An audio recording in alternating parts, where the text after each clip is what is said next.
Ingat seorang wanita, ketika seorang wanita belum menikah, maka surga berada di telapak kaki ibunya. Tapi ketika sudah menikah, maka surga berada di genggaman suaminya. Maka tak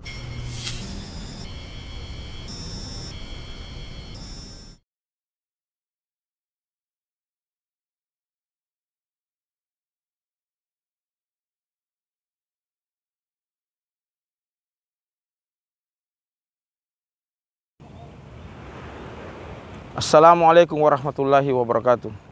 Alhamdulillahi rabbil alamin. Assalatu wassalamu ala asrafil anbiya'i wal mursalin wa ala alihi wa ashabihi wa man tabi'ahum bi ihsani ila yaumil. Ikhwanu fillah, pertama-tama marilah kita bersyukur kepada Allah Subhanahu wa taala.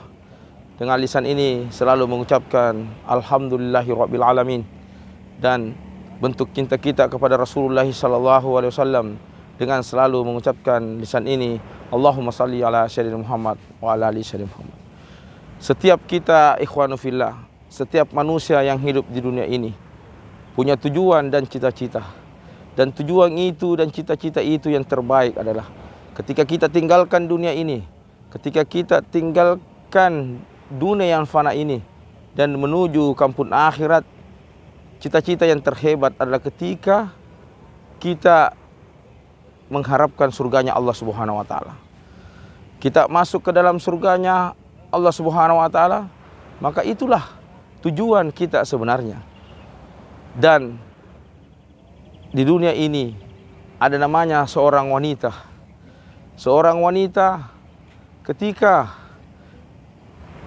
dia hidup di dunia ini banyak tantangan, dan kita tahu bersama bahwa wanita itu adalah kaum yang lemah.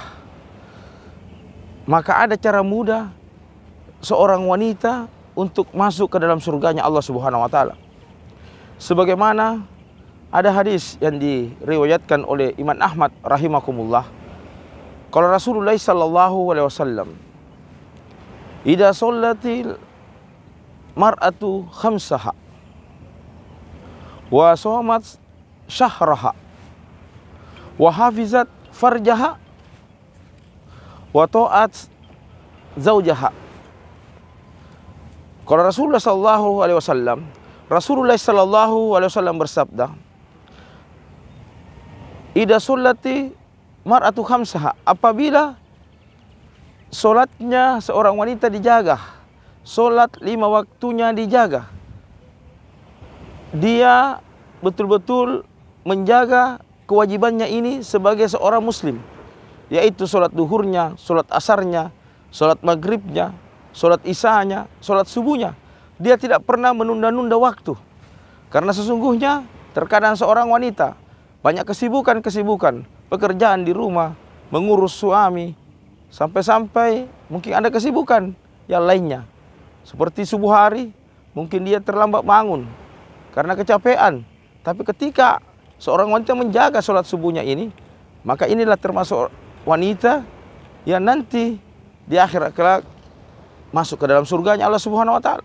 Menjaga solat duhurnya dalam keadaan yang begitu kesibukan yang sangat luar biasa di duhur, pada saat duhur, tapi dia tetap menjaga solat tepat waktu.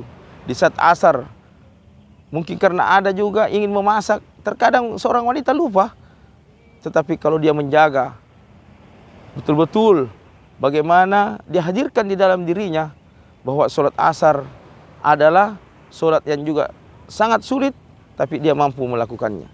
Solat maghrib, ini terkadang solat maghrib ada kesibukan yang dilakukan seorang wanita, yaitu terkadang ingin memasak, ingin mengurus anak. Nah, ini juga bisa tantangan bagi seorang wanita.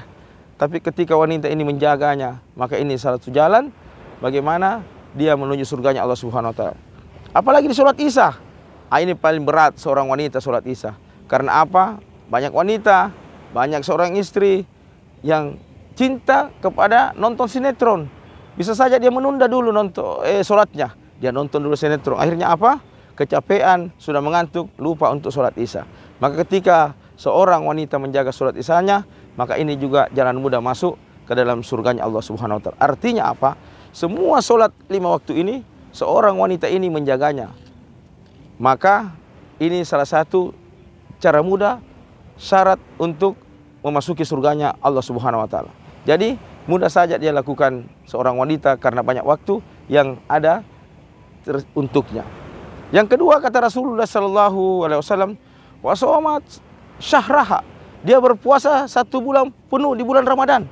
Ini adalah kewajiban seorang mukmin, seorang yang beriman. Ini dia mudah lakukan. Tetapi yang namanya wanita ada masa haid. Maka ketika setelah bulan Ramadan dia menggantinya, apa yang telah menghambatnya untuk berpuasa di bulan Ramadan, bisa saja mungkin 7 hari, 8 hari, maka itu termasuk dia telah menyempurnakan puasanya 1 bulan penuh di bulan Ramadan. Yang ketiga adalah kalau Rasulullah SAW wa hafizat farjaha. Dia menjaga dirinya dari perbuatan zina. Ini bagaimana seorang wanita betul-betul menjaga kemaluannya. Tidak bergaul dengan lelaki yang betul-betul bisa membuatnya terlena. Bisa saja temannya masa lalunya. Maksudnya biasa kita dengar ada istilah CLBK, cinta lama bersemi kembali. Ini seorang wanita harus menjaga bagaimana harkat martabatnya, dibatasi pergaulan-pergaulannya. Ini. Yang terakhir adalah cara mudah seorang wanita masuk ke dalam surga, yaitu wa ta'at zaujaha, taat kepada suaminya. Yang pertama dan yang kedua, yang ketiga itu mudah dilakukan. Sholat 5 waktu bisa saja dilakukan, mudah untuknya. Terus berpuasa di bulan Ramadan itu mudah dia juga lakukan. Dan ketika menahan dirinya daripada berbuat zina, ini bisa dia lakukan dengan mudahnya. Tapi yang paling berat adalah taat kepada suaminya. Karena bisa saja seorang wanita tinggi jabatannya, suaminya tidak punya jabatan, bisa saja ada perasaan angkuh, perasaan tidak menghargai, perasaan memandang enteng kepada suaminya. Ingat seorang wanita, ketika seorang wanita belum menikah, maka surga berada di telapak kaki ibunya. Tapi ketika sudah menikah, maka surga berada di genggaman suaminya. Maka taatlah kepada suaminya.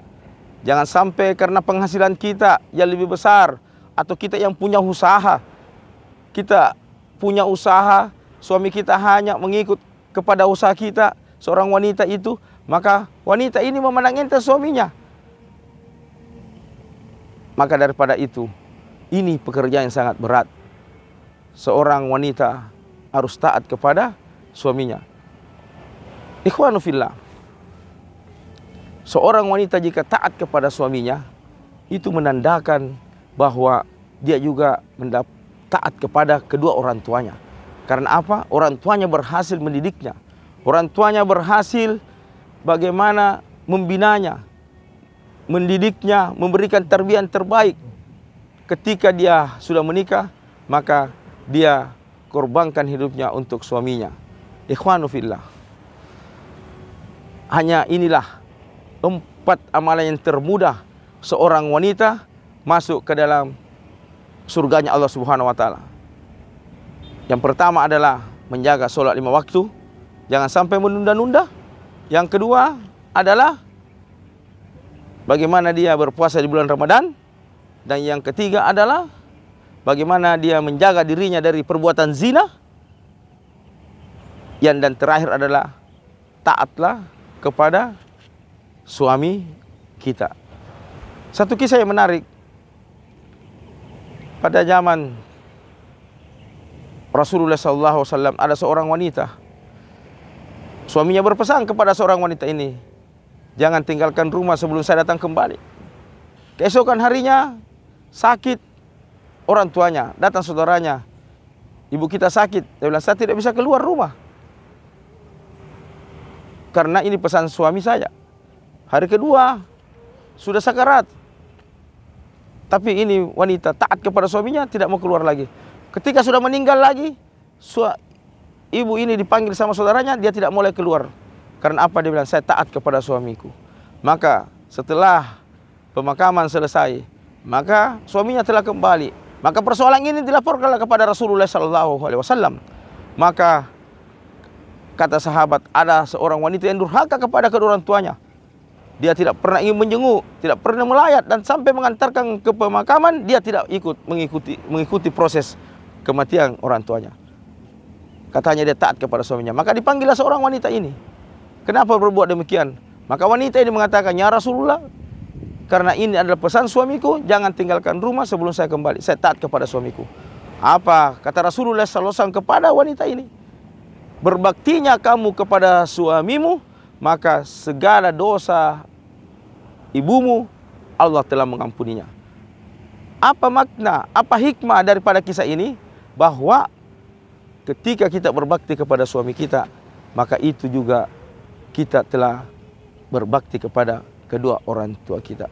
Ikhwanu fillah, mungkin nasihat yang singkat ini sampai di sini, semoga bermanfaat. Hanya dengan ilmu kita bisa bahagia di dunia, bertetangga di surga. Assalamualaikum warahmatullahi wabarakatuh.